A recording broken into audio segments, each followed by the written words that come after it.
Okay, thank you. I have about, gosh, it's good to see you people here. I don't have to use the line that, we went to a Leo Kottke concert a while back. Unfortunately, it was a full house, he said, because he had a friend who always had a line he wanted to use when the house was very thin, which is, I should have stayed in bed, there were more people there. So thank you all for being here. I feel really privileged and pleased to be sharing this opportunity with James and with Anita. And I have just about a half hour of poetry I want to read. And so I'm not going to talk about it a lot because we get these opportunities so rarely that I'd really rather just read them. But I want to thank Margaret Howard and LCC and the cleaning crew that isn't here tonight. No vacuuming this time. That's good. So to introduce my work, two things I want to read briefly. A bookmark from the Oregon Poetry Association that my friend Eric gave me. Most people ignore most poetry because most poetry ignores most people. And then from my poetic friend Hafiz, good poetry makes the universe admit a secret.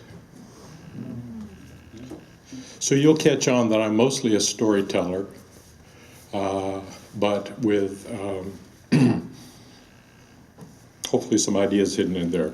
The first poem is, and I do want to say, in spite of the Eugene people being compelled to be polite and supportive, I'm just going to keep reading, so save your outstanding applause until the end, because we don't have time for all that. Okay. Anyway, no, How about booze? Actually save all heckling till the end. Thank you, Bruce. That was a good reminder. I forget who my friends are. Yeah. I might write a poem about the woman parked beside me at the post office in a blue Toyota Prius, shoving an entire muffin in her mouth, then tugging out the paper muffin liner using her teeth as a strainer before rushing in to get her mail, the crumbs from her fleece jacket front and the shelf of her breast marking the pathway back to her car. About a panhandler by the library shouting obscenities when offered lunch rather than money. He is gaunt, bedraggled, yelling, "Do I look like I'm hungry? I need some fucking money."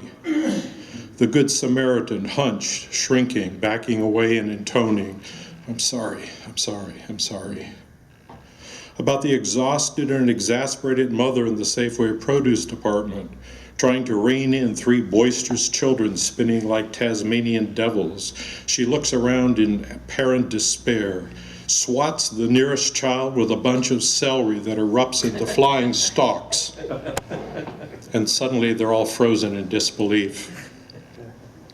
About the boy circling his tumbled bicycle on the path through the park, staring at the loose chain, pulling it. He rubs grease on his face when he holds his head, circles it again near tears when an older man stops to realign the chain and stands the bike back on two wheels. The boy is silent, stares. Some of the world holds its breath. The boy reaches out his dirty hand, shakes the man's big hand and says, "That was very kind of you," mounts the bike and rides away. About the saleswoman at TJ Maxx assisting a full-figured young shopper who does not fit in the dress she tried on, is flushed, eyes wet. And the sales lady says, "The sales racks are often missized. Let's try this one." And waits by the half-open curtain of the dressing stall while the young woman tries it on. And she announces, "That looks perfect on you, just lovely." About. All the poems that do not get written because they are not seen or heard when they are writing themselves. Like bright autumn leaves that go unnoticed, falling among the thousands of other golden, brown, red leaves, stirred together again and again by whirring bicycle tires on the path slick with the first warm rain of autumn.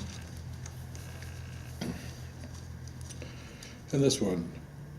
How many times have I turned back?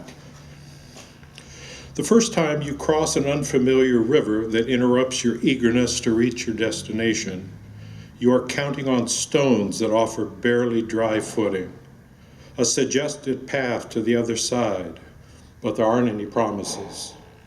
Even with fancy trekking poles, oiled boots that were labeled waterproof, nature makes no promises. Gravity is more reliable. And as it gets colder, one realizes that sundown and darkness are as good as their word out here.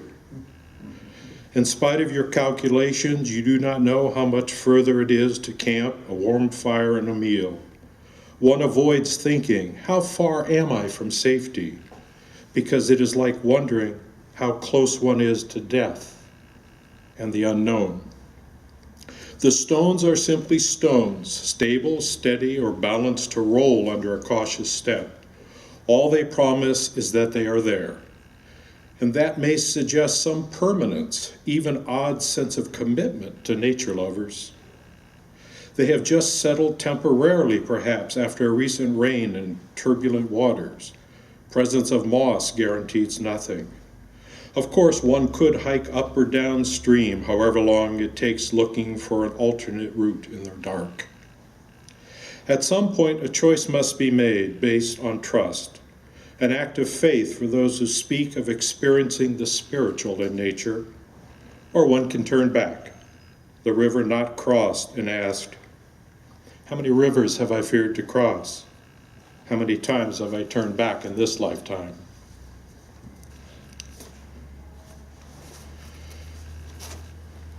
Dhaka. The young man's brown face fills the TV screen. He describes life as a child smuggled into our country by parents fleeing violence in El Salvador. He points his hand like a gun, his eyes wide with memory. Bang, bang. He says, hermana, sister.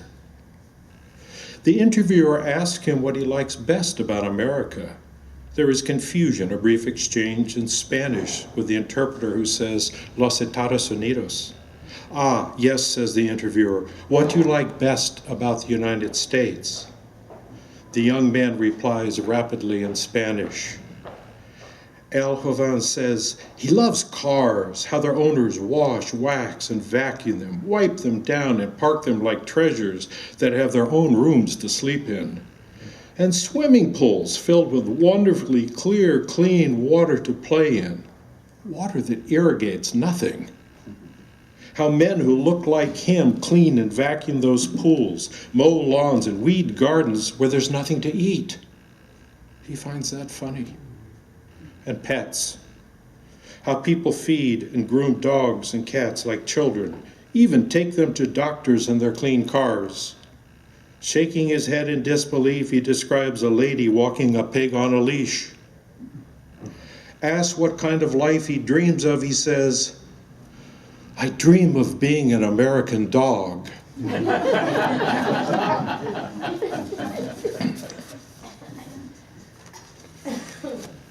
Dolores Park, San Francisco.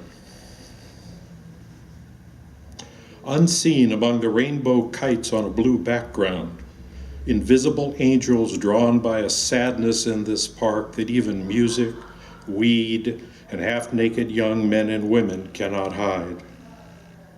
A thin Middle Eastern boy, 20 at most, in tight, high-cut shorts says, I am the saddest person in Dolores Park. I will never again be happy unless someone sucks my poor cock. If you have ever truly been in despair, you would know he's telling the truth. You would understand those who come here, how close they are to giving up, how small and immediate their dreams are. I am intoxicated, drinking with the gods, sink to my knees, pulling aside the frayed denim. I take his stiff penis between my lips, move my mouth along the shaft. He giggles like a child, throws his head back, breaks into song as others watch, his arms raised above him. I recognize the poems of Rumi and Hafiz, the lost traveler who has found a well. It is not dry, he cries. The well is not dry.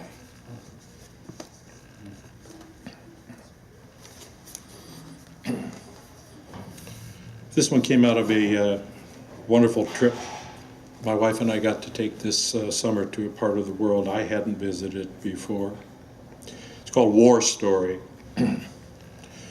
Ghosts of the Black Forest still haunt the shadows, and people still die there. But almost nobody gets killed unless kicked by a mule or crushed by a tree during carefully regulated timbering.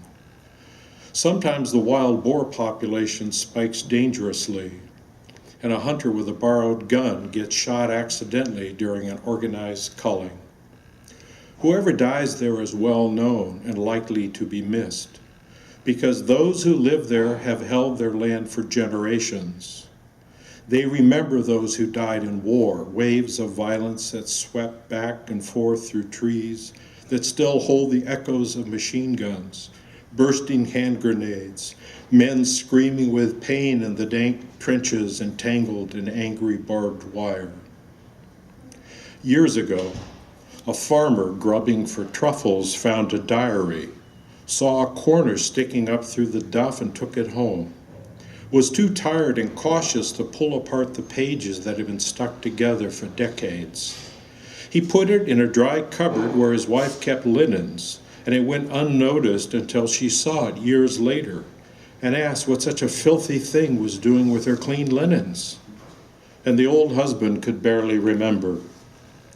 Their grandson, who was at college and had no interest in timbering or hunting war, was curious about the old diary and took it back to school where he knew people who could separate the pages and, if necessary, do an adequate translation. October 18th. The handwriting is tight, as if the diary were balanced on a knee, face probably close to the paper, as if in poor light. It is cold and wet. We are hungry and sick of being wet. Everything is wet and muddy in the trench. It is almost impossible to light a cigarette or keep it lit. They say winter will set in earlier. Just another kind of death.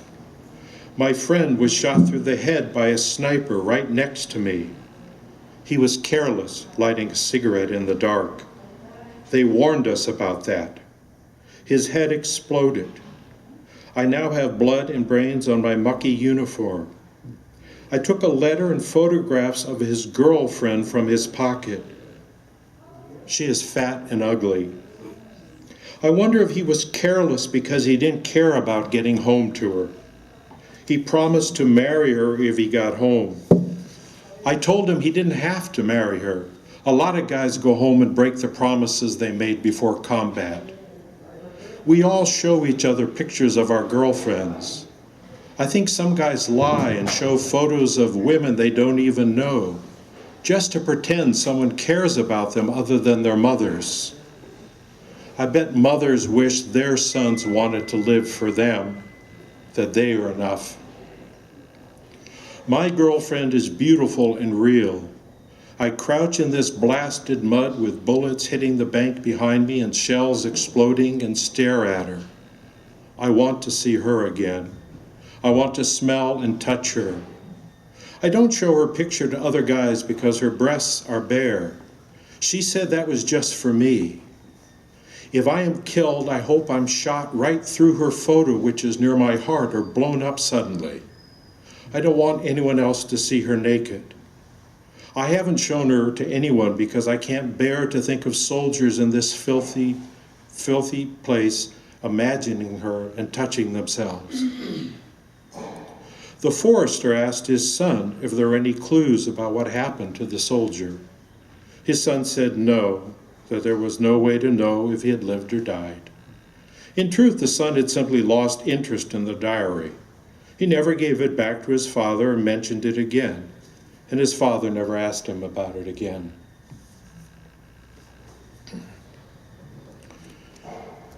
Christopher Robin left the enchanted place. At 70, I think about God and cultivating the sacred ground where I hope to be buried.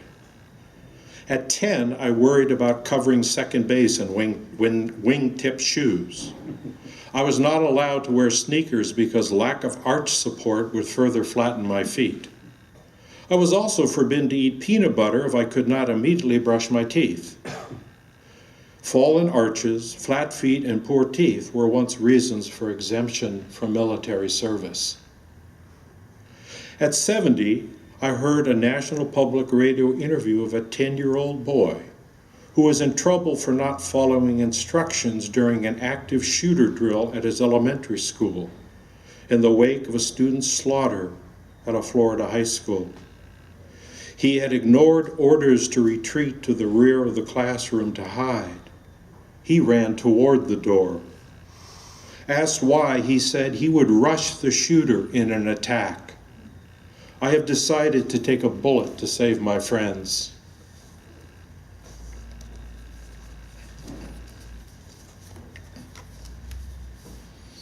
Attribution. Poems rarely read aloud.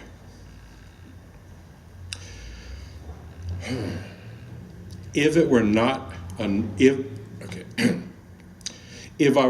annoyed by it, I would never use a word like anthropomorphism in a poem. I'd ignore comments about my cat moving like an old man, being fussy about food just like your elderly aunt, or farting like she did, pretending not to notice or blaming it on a bashful grandchild.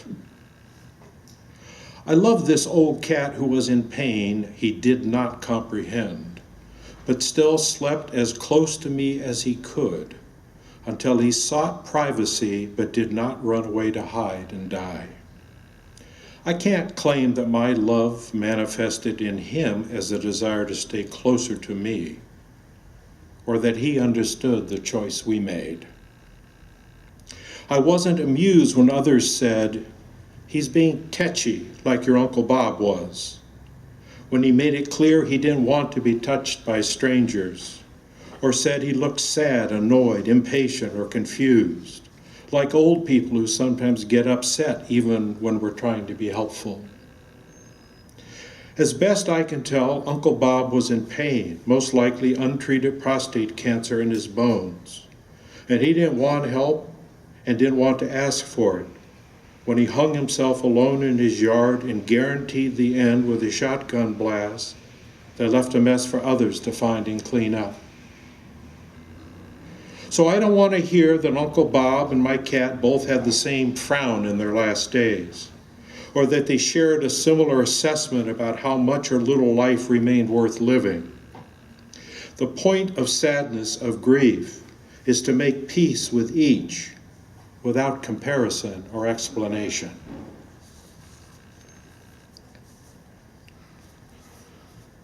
The trouble with acceptance.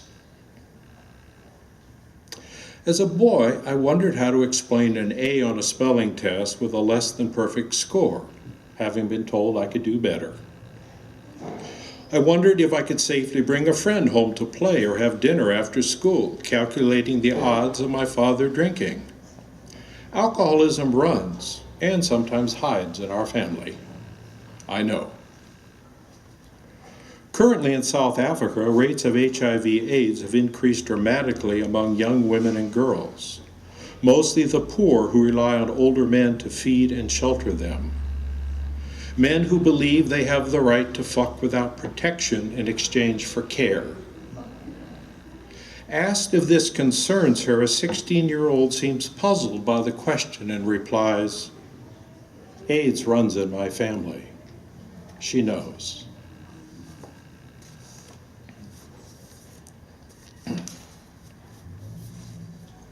Safe at home. My father and I were close, yet unsafe within arm's reach of each other. Angry words traveled farther, but not faster. Duck and cover drills were as useless as those practiced in school under desks too flimsy to protect us from atomic bombs. There was never a right place to be at the right time or a safe opinion that differed from his. I studied democracy in school and left it there. Baseball was neutral ground. I could pitch, he would catch in the yard before dinner. He was a surprisingly fair arbiter of balls and strikes. He praised a good curve or fastball. Giants fans, he preferred Orlando Cepeda to my hero, Willie Mays. Of course, I never spoke of heroes around him. He and my mother were married 65 years without explanation. Once before his death, when I called him from another state and he seemed sober, I told him I was deeply in love with two women, so deeply that I refused to choose one over the other. He did not give the lecture on right or wrong I had expected.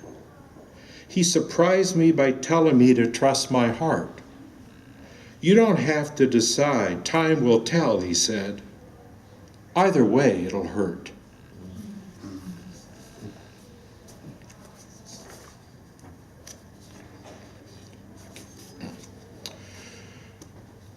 My daughter should have warned the kids. She knows that her children are curious and that I answer questions as honestly as I can, sometimes too quickly or bluntly. So when my busy grandsons plopped down where I sat reading in the garden and the older asked, "Grandpa, what do you miss most about the old days?" I could have said, hand-churned fresh peach ice cream for a nickel a scoop when the peaches were ripest. Or flying out over the river on the rope swing tied to the huge oak tree on a hot day and letting go. It was like letting go of everything. I miss baseball on the old dirt lot, playing for hours in summer until we had to go home, dirty and tired. Everyone took turns playing every position. You never knew how the ball would bounce on that rough field, but no one got upset. We all laughed at bad hops over our heads or between our legs. Back then, the unexpected didn't throw us for a loop.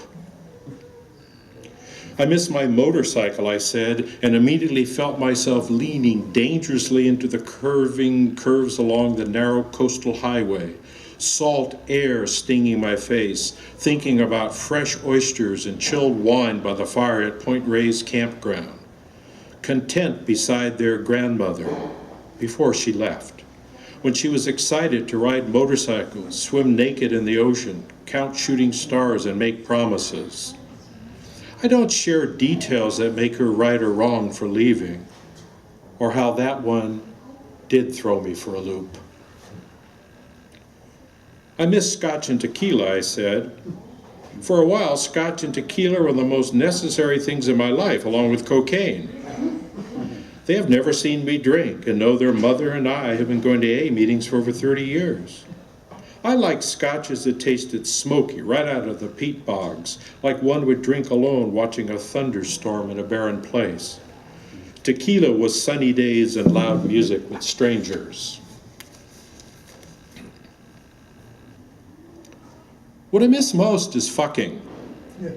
That's what I miss more than anything.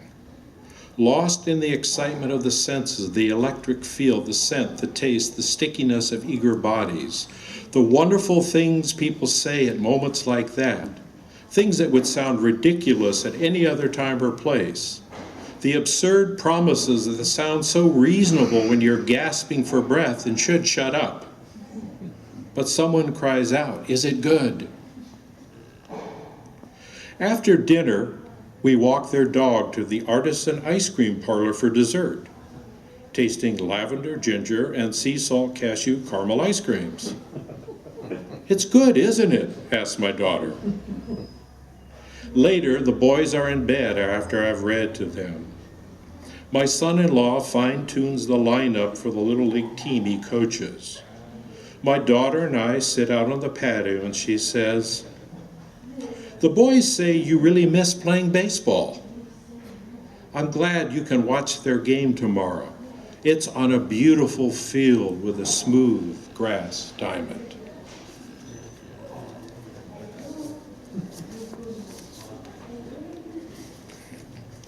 I think I have time, okay.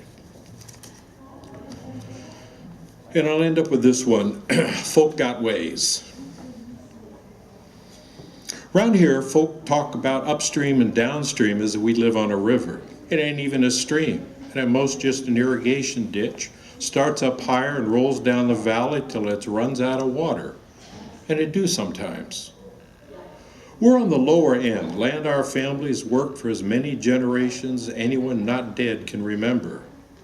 And this year we seen the ditch go dry, the fields go dusty, and the corn shrivel up like old witches' brooms. Old times we might have been superstitious, but we ain't ignorant clods. With or without book learning, if you watch long enough, you come to understand that corn ain't about good luck and bad luck or iron horseshoes. Years ago, my daddy sat in meetings and I learned to sit with him and listen when agreements was made that the water in the ditch belonged to all of us. We each got a share each year, fair and square, of what come down. Dry years, each family, each farm has a smaller crop, a leaner harvest. Wet years, all hell bust out in green. And we live high on the hog, even though would swear they wouldn't raise no damn pig to save their lives.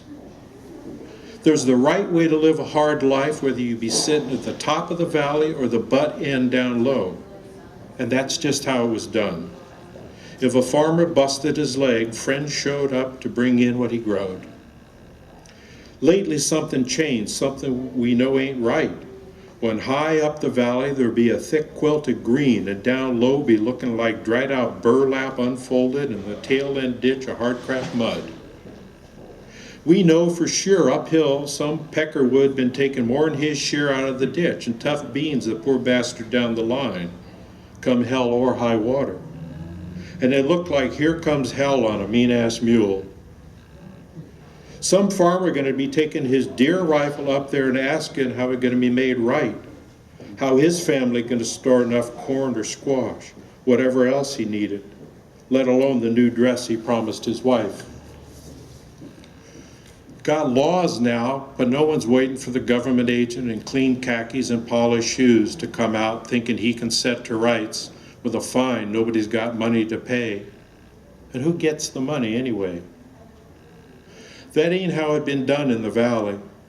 And after a piece, if it ain't put back to place high and low in the valley, it'll rain serious heavy again before the next planting, whether the corn and beans be sown in blood or water. Thank you very much.